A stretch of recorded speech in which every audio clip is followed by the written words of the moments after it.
23 अगस्त का first shift का paper जरूर देख करके अगली शिफ्ट में जाना। ये मैं उन बच्चों से कह रहा हूं जिनका 23 की सेकंड शिफ्ट का पेपर है, वो लोग भी, और जिनका 24 का पेपर है, 25 का पेपर है, 30 का पेपर है, 31 का पेपर है। उन बच्चों के लिए इसलिए कह रहा हूं क्योंकि बच्चों, अगर आप, एक तो ये है कि मेरी तैयारी पूरी है, इस कॉन्फिडेंस में जा रहा हूं, अब मुझे क्या देखने की जरूरत है, मेरे तो 250 प्लस आते हैं हर बार मॉक में, मैं सीधा एग्जाम में देखूंगा। ऐसे भी कुछ एरोगेंट टाइप लोग होते हैं, लेकिन नहीं, उनको भी नुकसान होगा, क्योंकि इस दौरान ये बात बताई जाएगी और ये बात पता चलेगी कि यार इन क्वेश्चंस पे टाइम लग रहा है और इस टाइप का जो क्वेश्चन आ रहा है उसको छेड़ना ही नहीं है, वरना यही 10 मिनट खा जाएगा।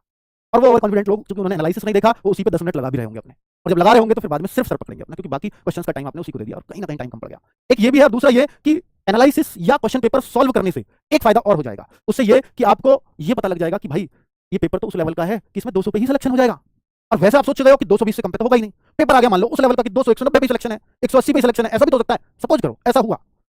तो फिर आपको एनालिसिस से बात पता लग जाएगी बहुत ज्यादा छेड़ने की जरूरत नहीं है,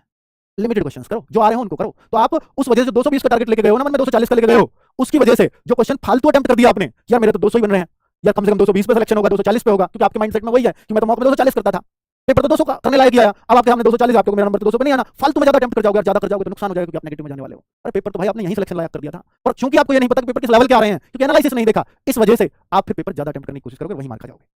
तो ज्यादा अटेम्प्ट करना है नहीं करना है, कितना सेफ स्कोर होगा, कितना क्वेश्चन किस चीज में ज्यादा क्वेश्चन टफ आ रहे हैं, क्या करना चाहिए, कितना मैथ्स में स्कोर सफिशिएंट है, तो ये सब चीजें एनालिसिस के माध्यम से हम लोग आपको बता देंगे। ठीक है, तो 23 तारीख की सेकंड शिफ्ट वालों की जो एंट्री है, वो भी जो एंट्री है वो शायद 1 बजे से एंट्री है, और हम लोग भी ये देखते हैं कि 12 बजे ये पेपर आ जाएगा, तो हम आपको 1 बजे के आसपास ये बता सकें कि पेपर में कैसे कैसे कौन सी चीज आ रही है, और इसके आंसर्स भी बताने हम लोग शुरू कर दें, एक आंसर की बनवा दें 1 बजे के आसपास। हमारी कोशिश जल्द से जल्द इसलिए है ताकि 23 की सेकंड शिफ्ट वाले बच्चों को भी फायदा हो जाए। ठीक है, तो आप अगर आपका आधार कार्ड वेरीफाइड है, वेरीफाई नहीं तो आपको जाना ही पड़ेगा 1 बजे, अगर आधार कार्ड ई वेरीफाइड है तो आप 2 बजे के आसपास घुसना अंदर, जल्दी उसके क्या करना है, तो इस 1 घंटे में आपको ये पता लग जाएगा, पूरा माइंडसेट लेकर के जाओगे पेपर इस तरह का है, और कूल रहना, कोई चीज पता है नहीं पता है, क्योंकि नहीं पता है तो वो उस पेपर में आ चुकी है, हमारे में तो आएगी नहीं, और पता भी है तो फिर टेंशन लेना भी मत। और कई बार बच्चे कहते हैं अरे सॉरी इतना आसान पेपर आ गया, सारी आसान चीज तो इस पेपर में पूछ ले, मेरे में क्या आएगा, मेरे में तो कुछ आसान बचा ही नहीं, तो ऐसी भी सोच आती है आपके अंदर। पर जब पेपर आसान आता है तो आपको भी अपने पेपर में भी चीजें आसानी देखने को मिलती है, तो उस चीज को ऐसे नेगेटिवली मत लिया करो। चलो, तो इससे जो आपका एनालिसिस है उससे आपको बहुत ज्यादा फायदा देखने को मिलेगा।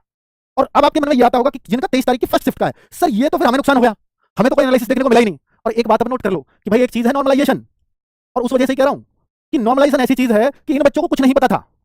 बाकियों को आइडिया हो गया कि पेपर ऐसा रहा, तो थोड़े संभल के गए अगली शिफ्ट वाले, लेकिन इस शिफ्ट वालों को संभलने का मौका ही नहीं था, क्योंकि पहली शिफ्ट में अनजान है हर चीज से, तो इनका नॉर्मलाइजेशन में बहुत फायदा हो जाता है। तो आपको फायदा वहां हो जाएगा, बस आपको ध्यान ये रखना है कि मुझे अपना बेस्ट देकर के आना, मुझे नहीं पता पेपर कैसा आएगा, पर मुझसे जो आते हैं मैं उनको गलत नहीं करके आऊंगा, ऐसे सोच के जाओगे तो निश्चित तौर पर आपको भी फायदा हो जाएगा। ठीक है, फालतू में अटेम्प्ट करना मत, क्योंकि 4 ऑप्शन है, 1/4 की नेगेटिव मार्किंग है, तुक्के मारने से कोई फायदा नहीं है सिवाय नुकसान के। ठीक है, तो नॉर्मलाइजेशन बिल्कुल होगा, 23 तारीख की फर्स्ट शिफ्ट को इसका फायदा होगा, लेकिन 23 तारीख की सेकंड या 24 को, 30 को, 31 को फायदा इसलिए तब होगा आप लोगों को जब आप एनालिसिस पे गौर कर लोगे। आप कहते हो ना कई बार सर पहली शिफ्ट को नॉर्मलाइजेशन का हमेशा फायदा मिलता है, वो इसलिए मिलता है कि बाकियों को पेपर का आइडिया हो जाता है।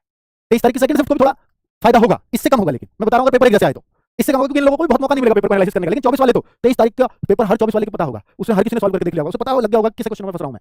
ठीक है, तो 24 को सावधान होकर के पेपर करेगा,